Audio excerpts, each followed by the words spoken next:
A colossal amount of money, over 12 million, was recovered both in Kenya shillings and US dollars, which is suspected to be proceeds of crime. These are funds which could have been otherwise used to meet the many demands of the people of Kiambu, including healthcare, medicine, water and sanitation, which remain a very big challenge. There comes a time when citizens must stamp their foot and deal with this monster called corruption. ETV Africa News at this hour. Thank you, members of the Fourth Estate.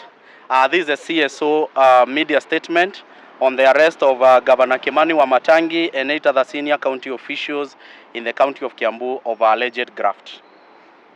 The Auditor General has been raising adverse audit reports against county governments, and we as civil society are alert to a dangerous trend of normalizing corruption in Kenya. In Kiambu specifically, ever since the current administration took over, there have been adverse audit reports in each successive financial year. Indeed, in her last audit report, the Auditor General lamented that failure by the relevant authorities to take action against reported graft was making the perpetrators bolder, and successive reports have showed a continued embezzlement because of this trend. In response to this, Bunge Mashinani Initiative, which is a grassroots organization committed to social accountability under the Kiambu County Social Accountability Network, KISANET, organized citizens to demand immediate action from the DCI and EACC after disseminating the findings of the Auditor General report of the financial year 2022-2023 under the Tupigane na Ufisadi project. We are glad that the EACC has taken visible action by raiding the offices of both the office and residences of the suspected county officials, including the Governor WAMATANGI and several CECs and senior officials yesterday. A colossal amount of money, over 12 million, was recovered both in Kenya shillings and US dollars, which is suspected to be proceeds of crime. These are funds which could have been otherwise used to meet the many demands of the people of Kiambu, including healthcare, medicine, water and sanitation, which remain a very big challenge. There comes a time when citizens must stamp their foot and deal with this monster called corruption that is serving us the indignity of living in poverty. We laud the EACC for this bold move, and we demand that swift action also follows to bring to book those culpable. We want to see convictions to those that will be found culpable. The ink on the judge's convicting signature has not yet dried on the former Governor Waitito's procurement-related bribery case and his Nyandarua County counterpart, Daniel Waithaka, for violating procurement laws. We hope that Kiambu will be a lesson to the corrupt governors and public officials moving forward. In addition, we continue advocating for the following as civil society on behalf of the people of Kenya: that Chapter 6 of the Constitution be strictly reinforced to vet all public officials and political aspirants with a particular focus on integrity, wealth declaration, and unexplained assets. Number 2, we seek that Parliament urgently enacts the Whistleblower Protection Bill of 2023 to establish secure and confidential channels for reporting corruption. The passing of these pending legislative amendments aimed at minimizing delays in prosecution of corruption should be fast-tracked. That the government ensures the independence of critical oversight institutions, including the EACC, the Office of the Director of Public Prosecutions, the judiciary, by funding and safeguarding them against political interference. And finally, that the Access to Information Act of 2016 be effectively implemented at all levels of government to enhance transparency and accountability at the county level and indeed in the national level. End of statement. So kwa mtasari tunataka nini, mnasukuma nini hasa mkiwa hapa kwa jana tulijua governor alikuwa ameshinda hapa kwa muda mrefu na baadaye aliachiliwa. Nini kama wakazi wa Kiambu ama bunge la Kiambu What are you pushing now? The first thing we are pushing, ile kitu ya kwanza ambayo imetuleta hapa ni kwamba gavana wetu alikuwa ameshikwa jana, na hii kushikwa yake haikuwa ya kisiasa kamwe.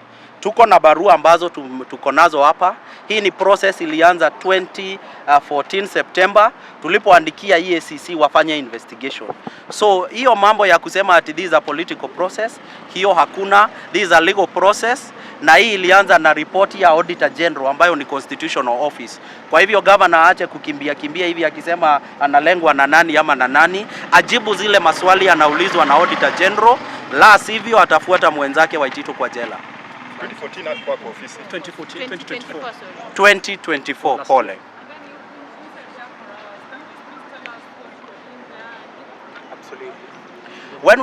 When we went to the EACC, we sought to get audience from the director, because we wanted to first of all understand what was the issue that was happening yesterday. And yesterday the governor had been called here to be questioned, and as a result of that questioning is when they are going to make a decision whether to prosecute.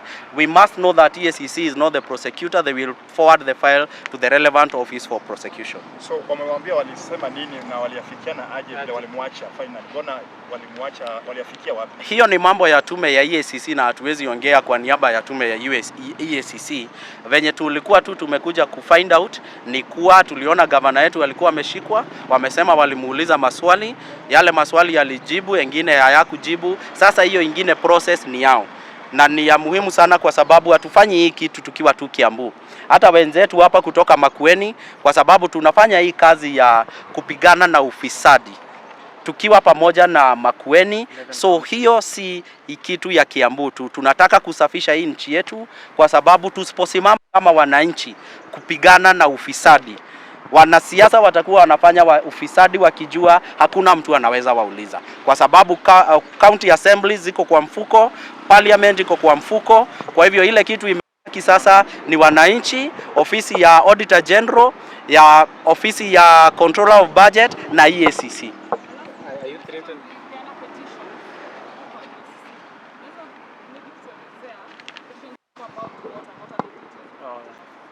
Yes, I'll share a copy. The petition we did was immediately the Auditor General alitoa report yake ya 2022-2023. Tulichukua hiyo ripoti, tukai-summarize, tukaenda around in Kiambu and Makueni tukiambia wananchi what is happening na venye Auditor General amesema.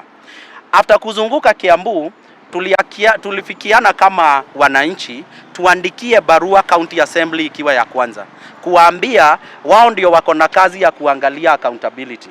Tukawaandika barua, hawakurespond.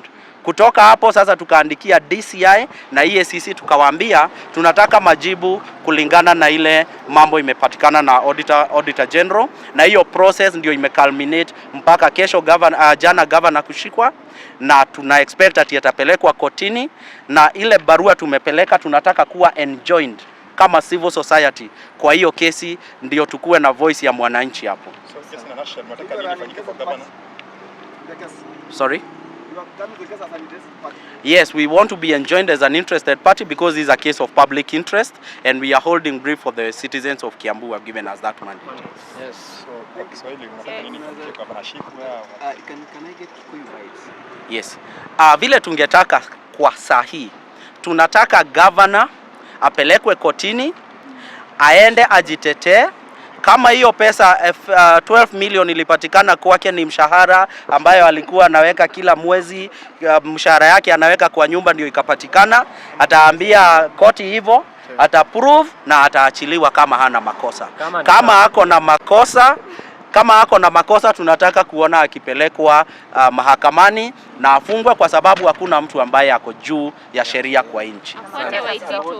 What do you think about? Do you feel intimidated by the fact that the governor is out? It is within his right to be released. The due process will follow, and the outcome of this case is what we are interested in. And I can assure you, as the people of Kiambu, we are following this case to the letter. Yes. Because we are very interested in this case. For the sake of Inoro TV, can you just say the same thing in Kikuyu, starting with the name? Okay. umuthi